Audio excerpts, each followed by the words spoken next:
25, 세월호 참사를 보며 사회의 민낯을 들여다봤고 27, 정치에 뛰어들었습니다. 국민의 생명과 존엄을 최우선으로 하는 대한민국.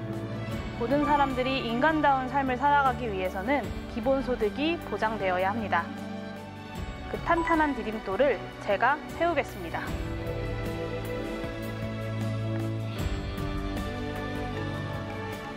안녕하세요. 22대 국회의원 기본소득당 용혜인입니다.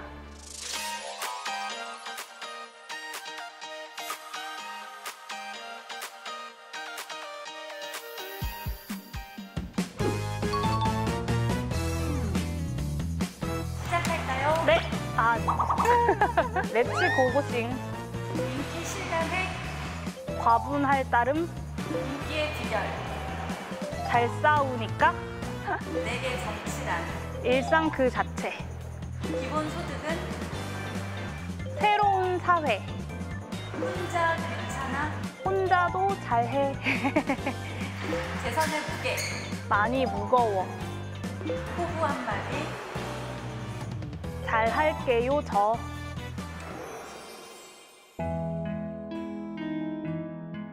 IMF 이후에 어떤 불안정함이 어렸을 때부터 그냥 늘 일상적이었던 세대가 이 밀레니엄 이후에 등장한 세대이지 않을까 싶습니다.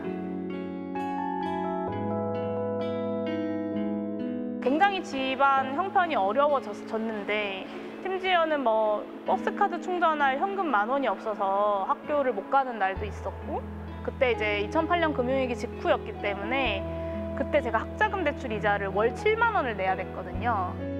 그때 이제 겨울에 주로 호텔 알바를 했었는데 하루 뭐 14시간, 15시간씩 스테이크 접시를 나르면 몸도 너무 힘들지만 어떤 나와 전혀 다른 세상에 사는 사람들 사이에서 일을 하는 그 감각이 좀 쉽지 않았던 것 같아요.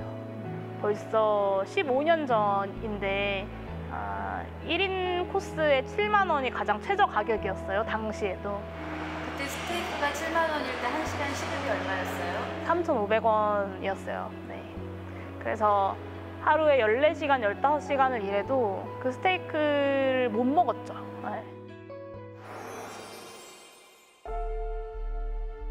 4학년이 되면서는 이제 취업 준비를 나도 해야지라고 해서 이제 공무원 시험도 좀 준비했었고, 그러다가 이제 세월호 참사를 만나면서 세월호 참사 이후에 이제 베르테르 효과를 이야기할 만큼 정말 전 국민적인 충격에 휩싸였었고, 친구들이랑 같이 이야기를 하면서 뭐라도 좀 하지 않으면 안 될 것 같은 그런 압박감을 많이 느꼈어요. 그래서 추모의 의미를 담은 국화꽃과 노란 리본을 달고 검은 옷을 입고 침묵 행진을 하자.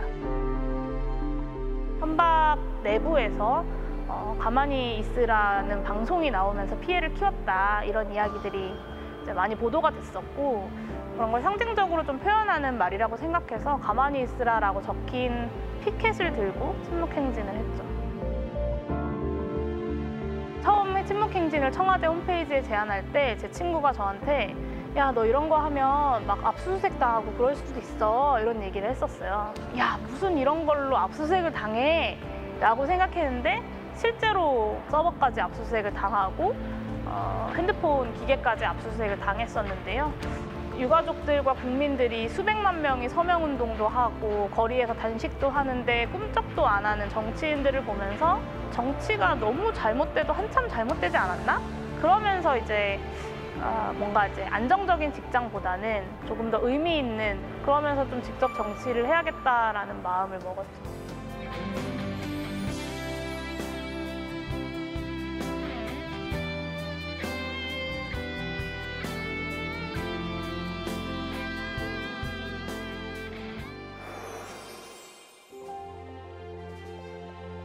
대한민국 앞으로도 뭐 인공지능이 발달하면 발달할수록 4차 산업혁명이 진행되면 진행될수록 점점 더 일자리는 사라지고 복지국가의 체제가 더 이상 일자리를 중심으로 한 체제가 유지되기 어려워지는 상황에서 모두에게 조건 없이 그리고 정기적으로 지급되는 소득인 기본소득을 실현하고자 정당을 한번 만들어보자라는 좀 무모한 결단을 했죠.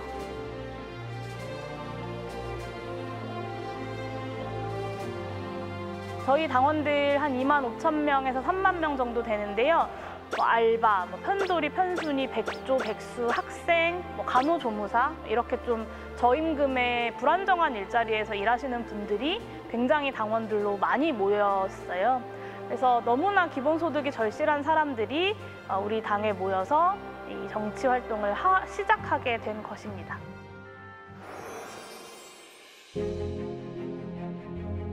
첫 국정감사 끝나자마자 이태원 참사를 마주하고 세월호 때에 너무 답답하고 한계를 느꼈던 그 순간들을 떠올리면서 이번엔 정말 내가 여기서 뭔가를 해내야겠다라는 생각을 많이 했었고.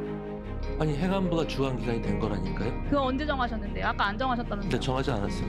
바로 정한 거죠. 아까 안 정하셨다면서요? 이상민 장관이 국정조사 기간 내내 자기는 재난관리주관기관의 장이 아니고 그것을 정한 적이 없다라고 이야기했던 것들을 마지막 청문회에서 불과 뭐 한 5초, 10초 사이에 말이 바뀌게 만들었던 그 순간, 저는 그게 사실은 재난안전법의 명백한 위반을 잡아냈던 순간이라고 평가하는데, 그런 순간들이 가장 21대 국회에선 기억에 남고 좀 의미 있었던 시간이지 않았나 싶습니다.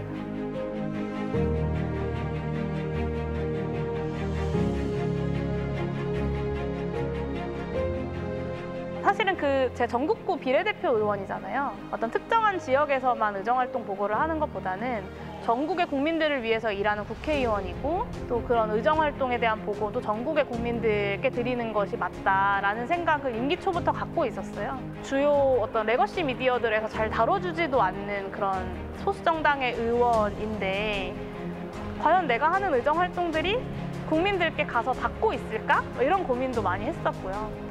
근데 시간이 지나면서 내가 조급해하지 않고 진심을 가지고 하나하나의 내가 해야 할 일들을 하다 보면 우리 국민들은 그거를 반드시 알아봐 주시는구나 라는 확신을 저는 가졌습니다.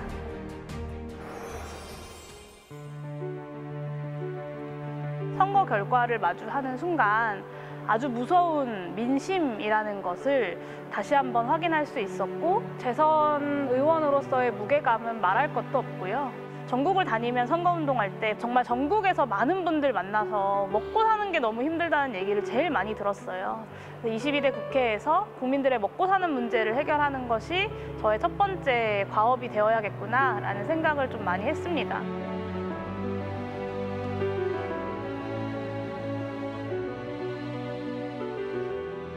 1호 법안은 저출생 인구 위기와 기본소득이 어떤 대안이자 해법으로서 만나는 아동기본소득 법안을 발의했고요. 그리고 22대 국회에서도 이어서 이제 행정안전위원회에서 일을 하겠다라고, 국민의 생명과 안전을 지키는 일들을 중심적으로 해야겠다라는 생각을 했습니다. 기본소득을 중심으로 한 새로운 대한민국의 어떤 미래를 만드는 일과 동시에 안전한 대한민국을 만드는 것, 이 두 가지가 22대 국회에서 저의 가장 중요한 과업이라고 생각합니다. 서은서, 나 22대 국회의원 용혜인은 성실한 의정활동으로 모두의 몫을 모두에게 돌리는 기본소득 대한민국을 만들 것을 국민 앞에 엄숙히 선서합니다. 2024년 5월 30일 국회의원 용혜인. 네, 22대 국회에서도 여러분들의 속을 시원하게 하는 의정활동으로 보답하겠습니다.